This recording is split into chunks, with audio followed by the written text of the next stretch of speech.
Good morning. So today, September 2nd, we're launching something new. It's an experiment, and we're calling it Let's Talk.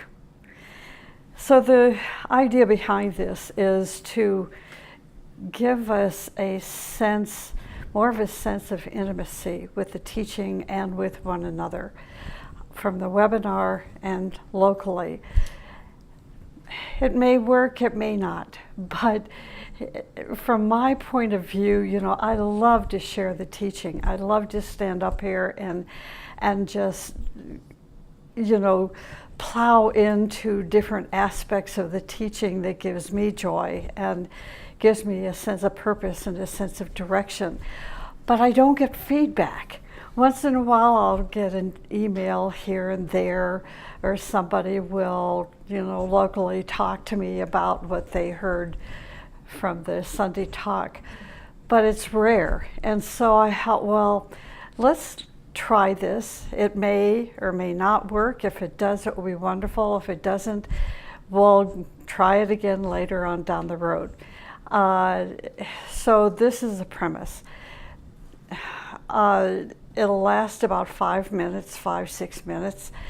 You can, if you're on the webinar, you can type in the chat, your chat space, a comment or a question. It can be either one, comment or question, preferably within the framework of the teaching, or a related aspect to the teaching, like how.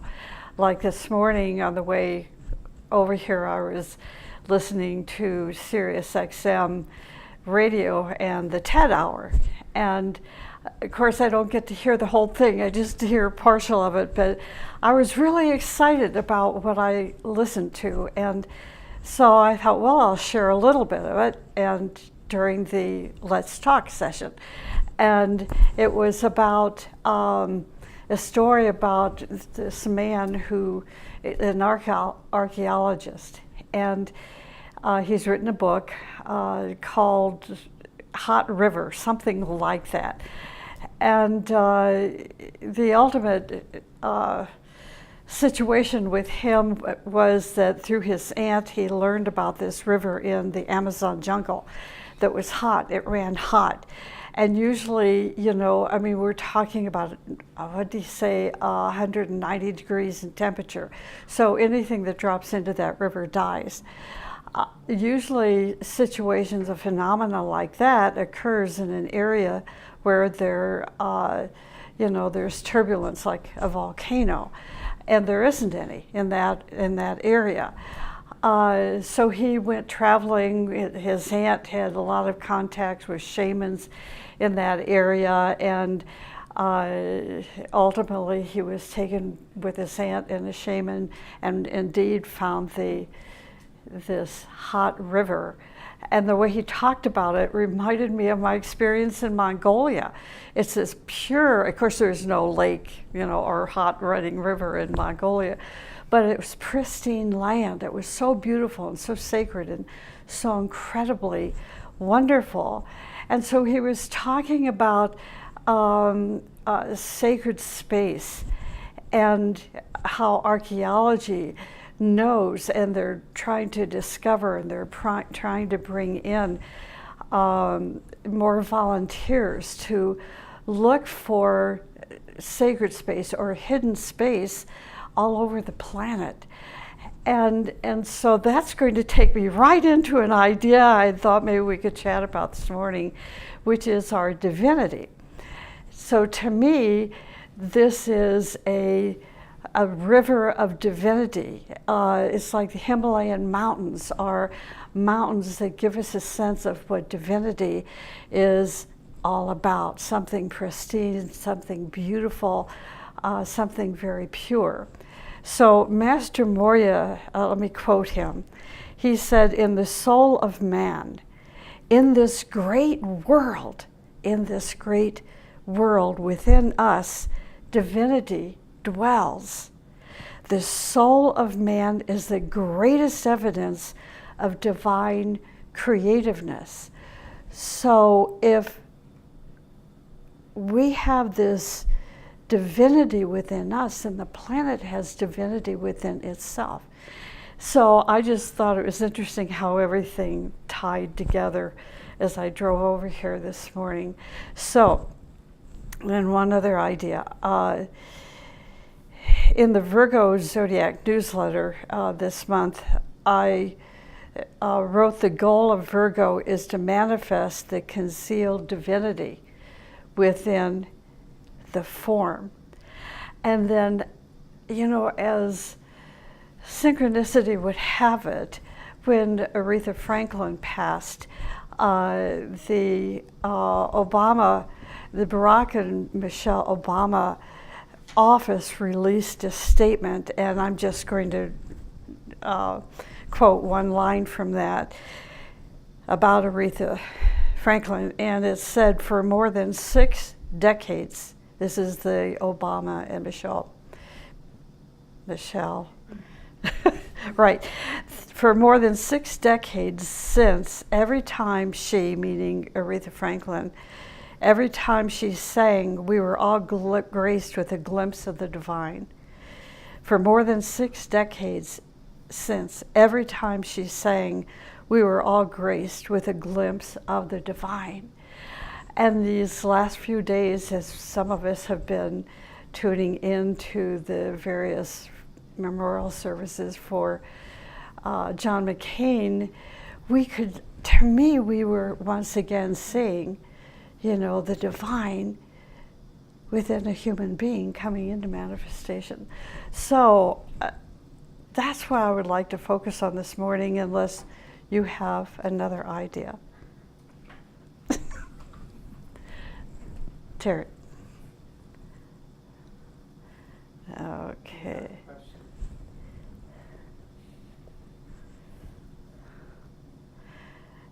From your recent talk about karma, I was wondering, what is the relationship of personal karma to national and racial karma? Well, that's an easy question. It's not really, but this is the idea. Okay, the question again, what is the relationship of personal karma to national and racial karma? They're all one and the same.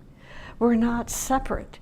You know, our personal karma has got to be embedded within the karma of the nation and within karma of the race. And in this case, I'm not talking about, you know, black or brown or white races. I'm talking about a root race. So a root race is, you know, the centuries long of different root races. So we bring our karma in, and that karma is a reflection of all of us. It may be isolated, you know, and specific to us, but it's still part of the whole.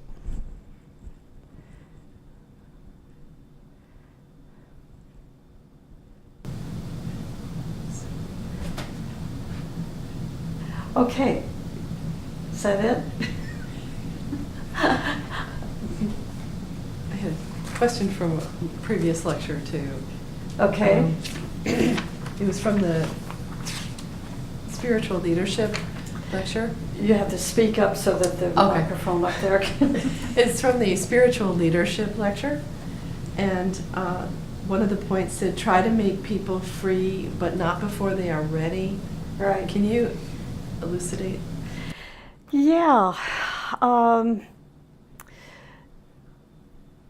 How do we make people free, but we don't want to free them until they are ready? Is that basically what you're asking? Okay, think of this. Think of the pseudo leaders that we have running the planet today. They were unleashed upon us, in my opinion, from 2 points of view. One point of view, that they're agents of the dark forces. So their training, they were actually trained by the forces of darkness to come in and create chaos and degeneration of humanity. So rather than humanity evolving, humanity is degenerating. Now, on the other hand, if, let's say that you yourself are a spiritual leader and you have a group of people that have the potential of being a leader themselves, your job is to help them work on themselves, to eliminate ego and to master their physical, emotional, and mental mechanisms, which I'll be talking about today, self-mastery. So when you have a pseudo leader, you see that pseudo leader is full of self-interest. A true leader will, like John McCain, his whole life was about putting other people ahead of himself, serving something greater than himself, eliminating self-interest. And the other point would be this, and this was interesting. It was, again, on the TED Talk, which I just heard a nanosecond of. They were beginning to talk about free will. And it was almost revelationary to this guy. I don't think we're all using our free will. I think there's something else going on within the nature of a human being that is making that human being believe they are operating under free will, when indeed something in them is controlling them, and it's not free will. I thought, this is so up the line, right down the line of the teaching. I thought it's very cool. This morning I'm talking about self-mastery and depression. Actually, probably should be titled Depression and Self-Mastery. Right, well, there you go. First, I do want to thank everybody for being here this morning. I know we all have a choice to be here or not. We always have a lot of other choices or opportunities that can take us away on Sunday morning, sometimes just sleeping in, perhaps. But this is how I feel about it, as living in a very busy world today. It's like my dog groomers. I took my dogs to be groomed this last week. We were talking about trying to, set up another schedule for the dogs, and I said, gosh, we're all so busy. And we were talking about that and said, I don't know of anybody that's ever said to me, I have nothing to do. But I'd like to meet them because I could fill up their schedule in a nanosecond. Anyway, so the point being, thank you for being here this morning. And this is why. To me, your choice reveals how serious you really are, about living the teaching, and perhaps putting you on the path of discipleship, which is also called the path of self-mastery. I want to take a moment to define discipleship. And this is why. Students of the teaching are used to that word. It's a common household word for us. When we read the teachings and we read the word discipleship, that word has an automatic response from within us. We know that to be on the path of self-mastery or the path of discipleship is a strenuous path. It's a challenging path. It is an exceptional path. Some students in the esoteric community feel that the word disciple is an old word and that we should eliminate it. And then I'm reminded that we're studying the ageless wisdom. So what does it mean? How can we keep the word disciple ageless? First of all, it is to have an understanding that this term is not a religious term. It is, to be a disciple does not mean you must be a Christian before you can be a disciple, or that you must be a monk or a nun, a Buddhist to be a disciple. That's not what discipleship is. Discipleship, the best way and the most recent example I can give by way of explanation is Senator John McCain. He certainly had his faith, he certainly was a religious man, but he demonstrated an extraordinary willpower that most human beings do not have. That to me is a definition or an example of a disciple. You can be an Agni yogi and not ever heard the word Agni yoga. An Agni yogi is a disciple.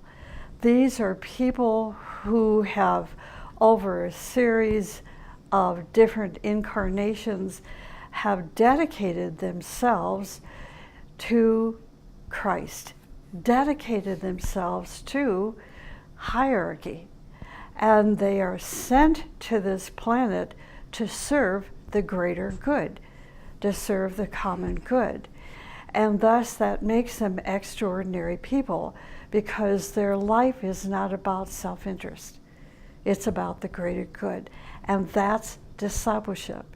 So I personally don't want to rub out or to delete the word disciple, but I also want us to keep in mind that to be a disciple is to be an extraordinary human being, one whose divinity is in expression.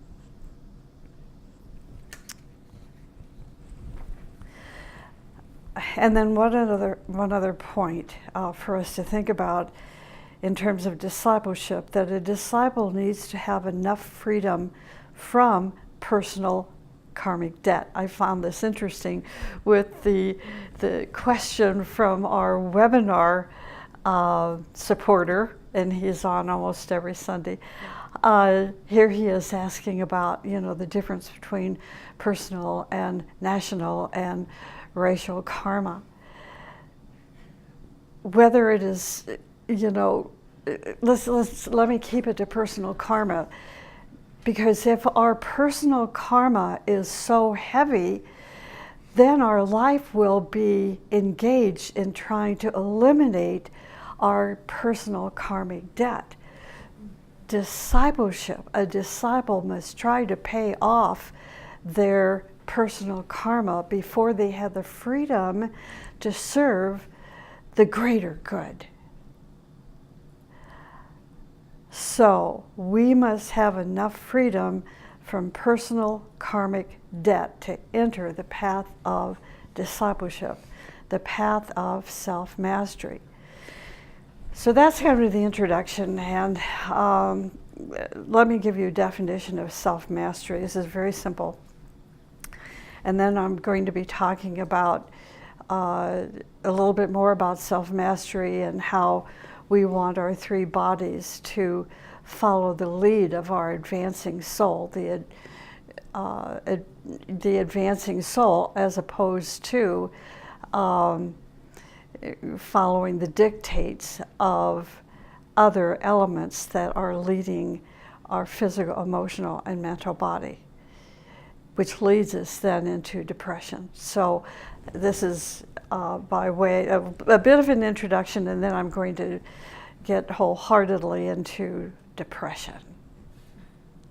Self-mastery is to have the ability to lead a purposeful life.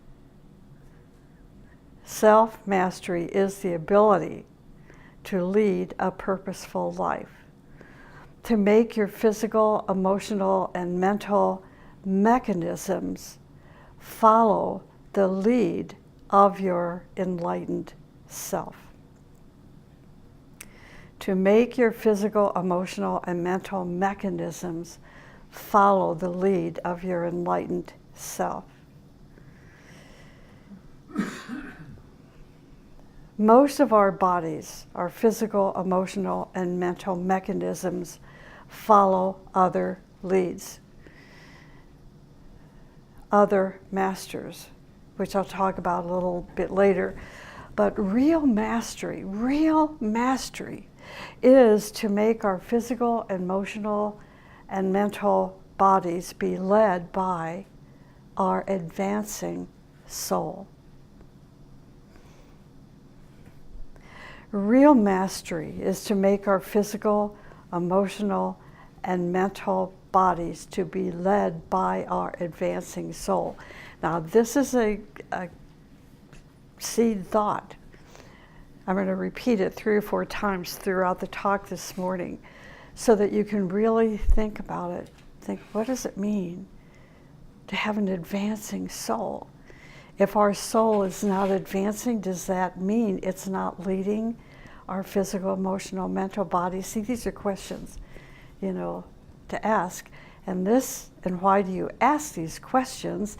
It is the process of working on yourself so that you can travel this path of self-mastery, the path of discipleship. Whenever you feel that you are trapped, physically, emotionally, mentally, that you feel you are trapped, remember this definition. Let your bodies be enlightened by your advancing soul. Make your body, whether it is your physical body, your emotional or mental body, follow your lead, the lead of your soul. Make your emotions follow your lead. Make your thinking follow your lead. For example, I was talking to a beautiful man who is a Navy man, and I asked him if he had been watching any of the memorial services for John McCain, and he said, well, yes, but he could only watch a certain amount because at this point in time in his life, he's so emotional that he couldn't take it all in. It wasn't that it was not emotional. It was difficult to see, particularly Meghan McCain, and her beautiful outward expression of grief and sorrow at the loss of her father. But I wanted to know this disciple, this extraordinary man, and what better way to know him than through his friends and the people that knew him. So where it was emotional, I could not turn off that TV, or what I was listening to. It was extraordinary. And that was the advancing soul saying, don't turn it off. You have a lot to learn about, an example of a disciple right here among humanity. We want our thinking to follow the lead of our soul. Now, it's pretty interesting to think about what may be leading our bodies. Now, this is going to get a bit heavy. Unseen entities can be leading our physical, emotional, and mental bodies. Astral thieves can lead our physical and emotional bodies. But also anger and hatred and jealousy can lead these 3 mechanisms. But we must be conscious of what is leading our bodies and not let them take us over. Not let grief take us over to where we lose an opportunity to learn about the greatness of a human being.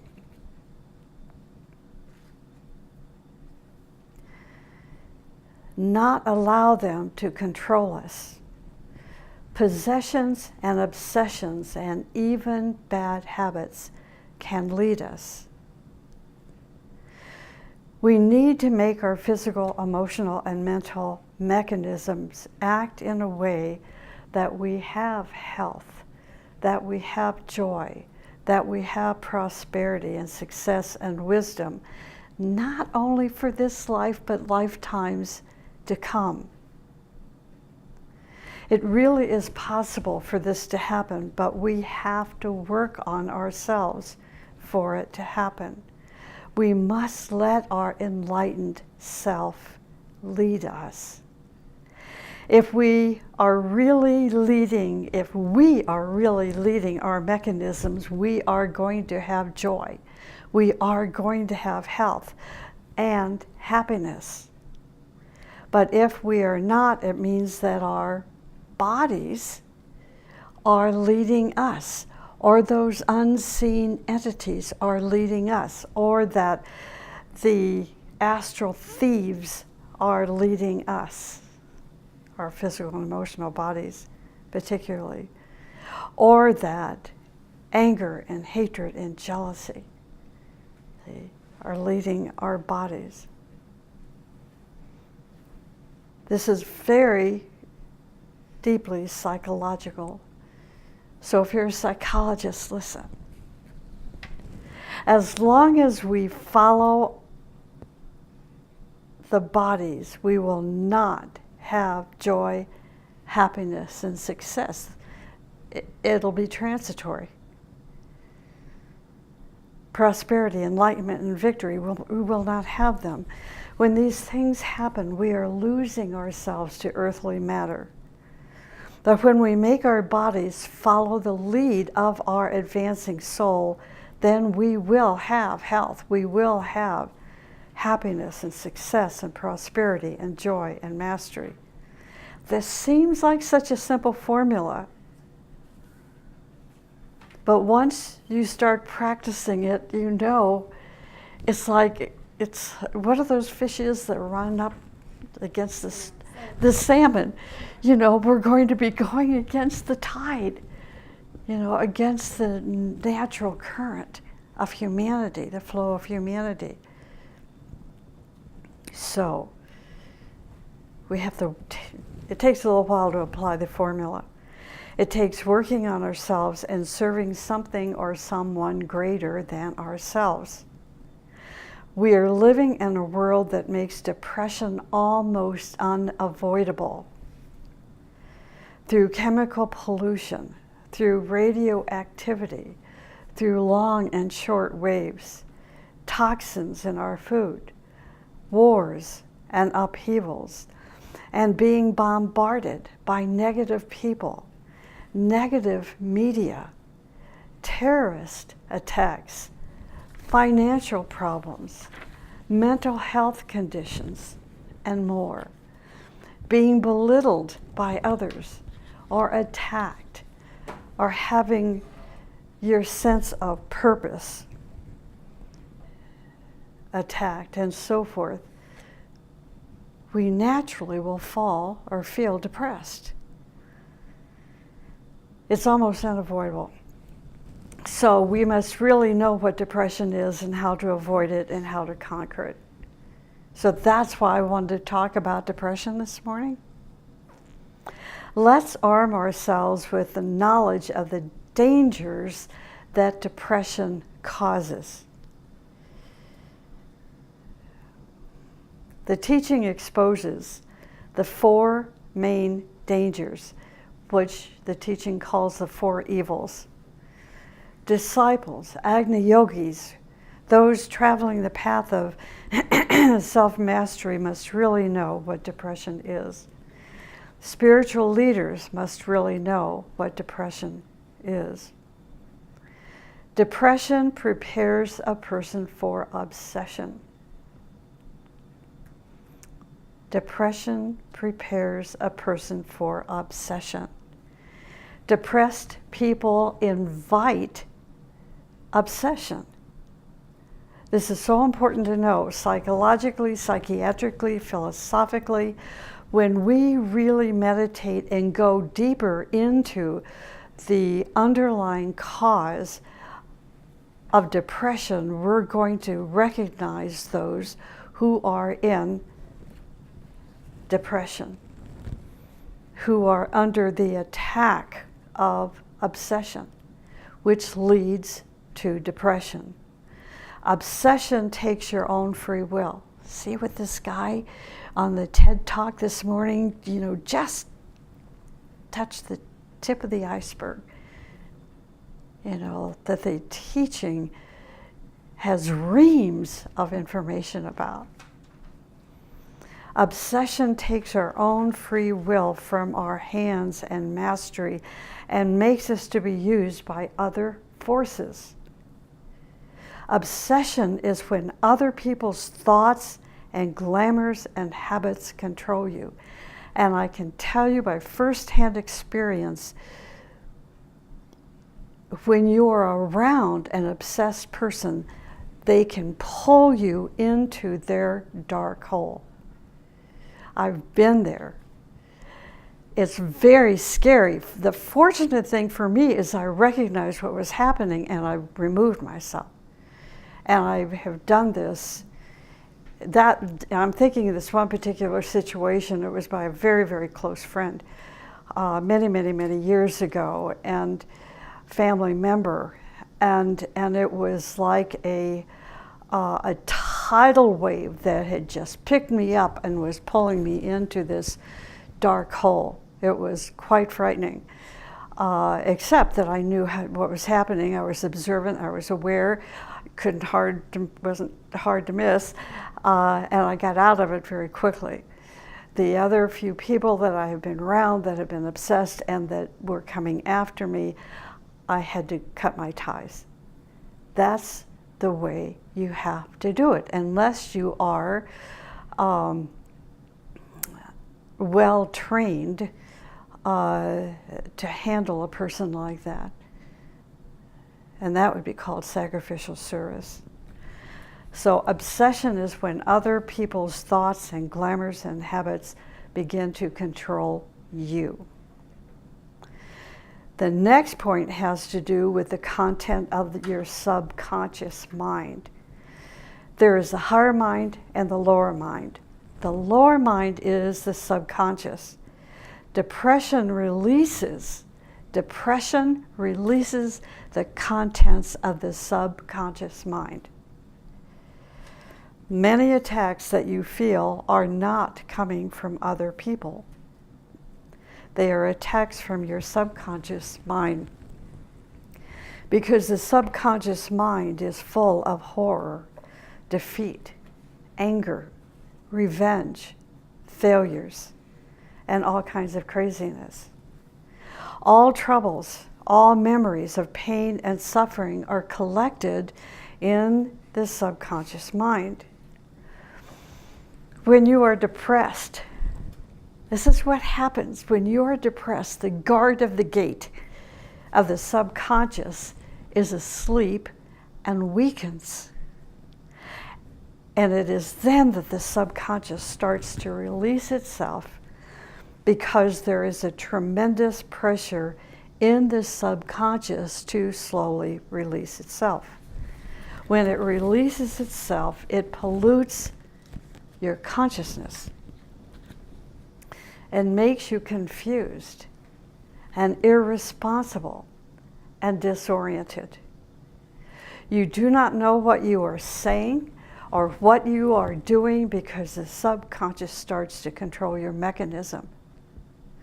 I've had so much experience, which has been an educational experience of having to deal with people who are obsessed and learning about their confusion and their irresponsibility and their disorientation when they think they are right on the mark in their opinions and their belief. So you have to know, a spiritual leader has to know what they're dealing with so that they don't fall into the same confusion or disorientation or chaos. The next danger is possession. Possession is related to entities that enter your aura and use your mechanism. When certain entities see that the inner guards are sleeping, they sneak in and dwell in your physical, emotional, or mental sphere. That is so dangerous. We can see examples of people who fainted or who lost their consciousness for a few hours and their personality changed after they recovered. An entity began operating through them. I was going to talk about something that was very popular a few years ago called walk-ins, and I really don't have time this morning, but 99% of the time a walk-in is an obsessing entity. It's not a glorious achievement. The leaders of present times and those who really want to stay healthy, self-actualized, and self-determined are going to be extremely alert so as not to fall in such conditions. Speaking about obsession and possession, Master Moria says, it is an epidemic everywhere in the world. Master Moria says it is an epidemic everywhere in the world. Enough said. Now, if you're listening to this talk on YouTube or on the webinar or here, and if you are a little obsessed and a little possessed, you're going to hate what I'm saying. I don't care. Because this is important for us all to understand and to learn from. The fourth danger of depression are the moments in which we are bombarded by post-hypnotic suggestions. Everything around us, whatever people tell us or whatever we see on television, it impresses our mind in such a way that they act as post-hypnotic suggestions. Particularly when you're in a movie, when the whole theater is darkened and everything fades away except that screen and the words that come out at you on that screen. If you are not awake, if you are not conscious of what you are hearing and the images that are coming to you, it's going to go into the subconscious mind. Post-hypnotic suggestions sink into your subconscious and agitate the impressions that are dormant there and make them control your mechanism. One post-hypnotic suggestion can organize a whole army of push buttons and make you lose your independent reasoning and logic or free will. So you can imagine when you are a conscious human being, when you are on this path of self-mastery, when you are not controlled by obsessing entities or astral thieves or these unseen entities or anger or hatred or jealousy or envy, and you don't fall under that category any longer, you're going to be attacked by those who are under that influence. So you, as a spiritual leader, must be prepared to know how to handle it and when to leave. I'm going to repeat myself here. Just one post-hypnotic suggestion can organize a whole army of push buttons and make you lose your independent reasoning and logic or free will.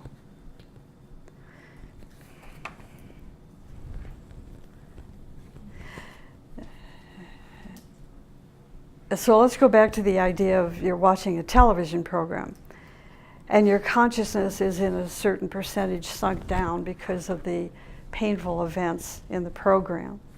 The program will sink into your subconscious mind as a post-hypnotic suggestion. So it was good for my friend, to turn off the TV and not watch it any longer, because there could have been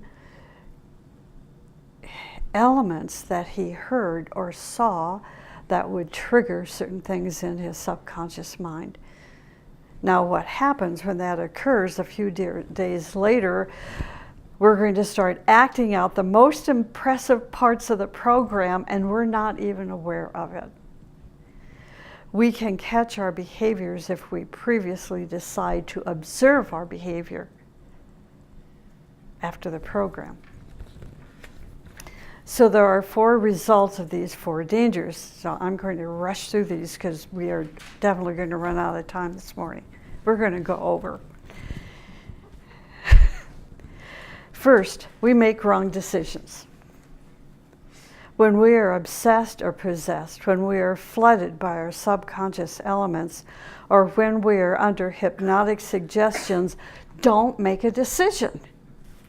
When you are angry, don't make a decision to divorce your spouse, to divorce yourself from your spiritual family. Don't do it.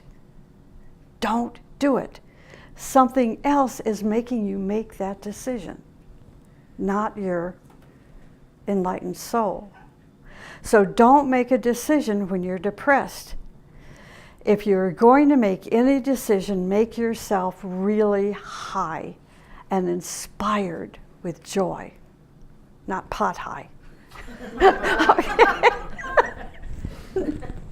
Make yourself really inspired by joy, okay?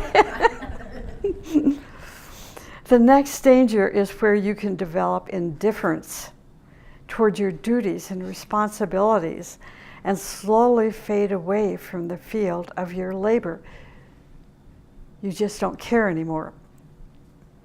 I'm not saying that this situation can't happen upon occasion, but if the person is not possessed or hypnotized, they will be able to regenerate their system and face their duties and responsibilities with joy. Depression is the door of possession and post-hypnotic suggestion. Another danger is that you start acting under fear. It is so strange. People act under fear when they are obsessed and possessed because they feel that they are losing their reality, and also because the subconscious elements are flooding them. Why do we act in fear? It is because our soul realizes that we're caught in a trap. We panic. We don't know what to do because our hands and feet are chained. Next, we program our consciousness for failure and defeat. We program our consciousness for failure and defeat after we are attacked by these 4 evils. The subconscious mind is full of good and bad commands. I want to especially talk about and define the subconscious mind. I can't just move beyond it, because there's a lot of information out there today in the esoteric community of saying that it's a very good thing to meditate on the subconscious mind. They have their opinions and they sound like rational, reasonable opinions, but when you really know what's in that subconscious mind, go into the higher mind. The higher mind is where we want to go, not the subconscious.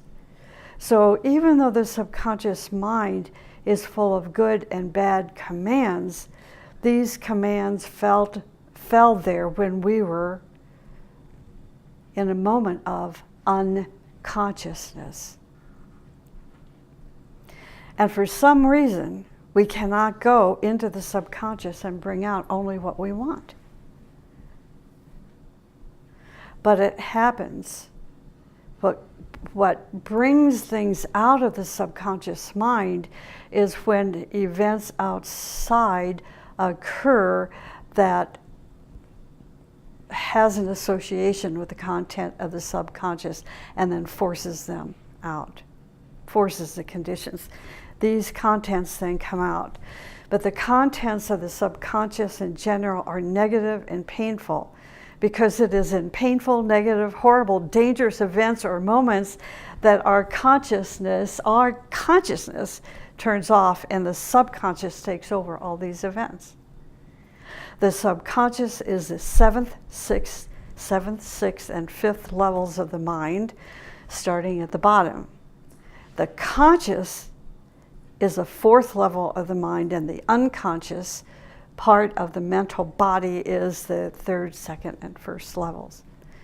The third, second, and first levels of the mind are called the unconscious, or the higher mind, because we can't yet penetrate it.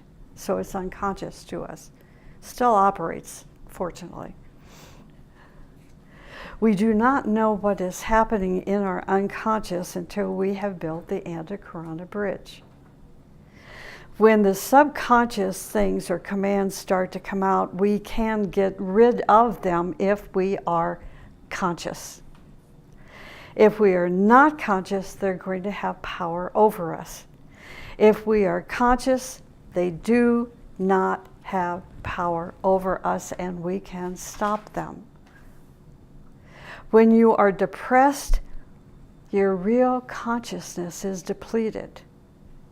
Anytime your consciousness is depleted, even if partially, you are subject to post-hypnotic suggestions or attacks from the subconscious element. For example, you are angry.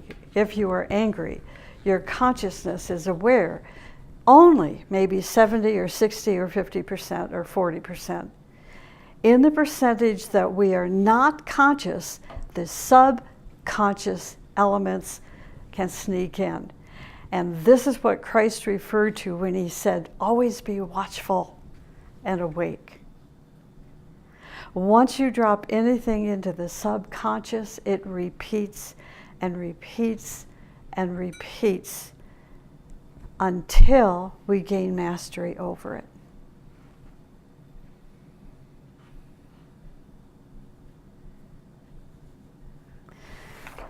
And let me close with this. Depression is the result of accumulating, depleting thoughts, words, and feelings. So we need to be vigilant, and when we see these things happening, to change ourselves. We must learn to have true confidence in ourselves and to be positive, to be successful. We can fight against these hindrances and slowly, slowly feel and experience victory. A little victory increases more and more and more until we eventually become insulated. But we have to be real and not artificial. Anything artificially built in us, either positive or negative, is bad.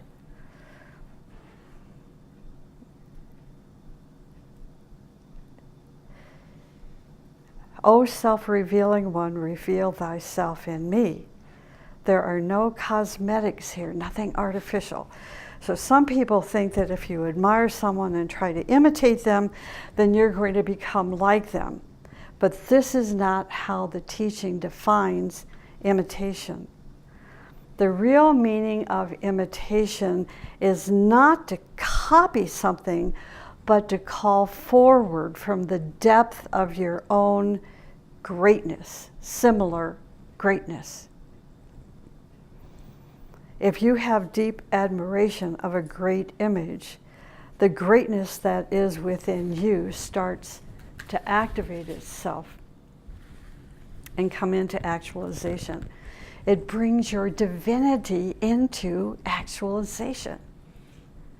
So you are not really imitating them. You are really causing the greatness within you to be kindled by the means of the great one whom you are admiring. But if you are mimicking that person without showing signs of greatness, you are cheating yourself.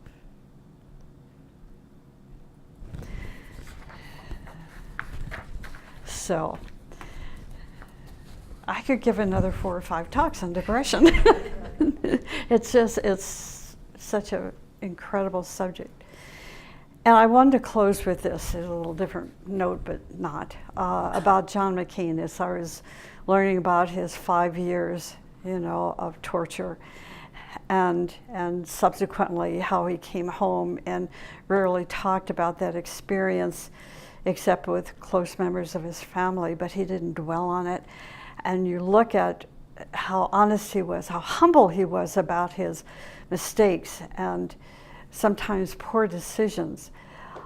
But when you put together his whole life, to me, what the summation of his life was that of Padvig, the hero. So if you study Agni Yoga and you keep pondering over that word, Padvig, which is a Russian word that we're told has no English definition for it, think of John McCain's life and other people's life that are similar to him. That's what Padvig can be defined as, a hero.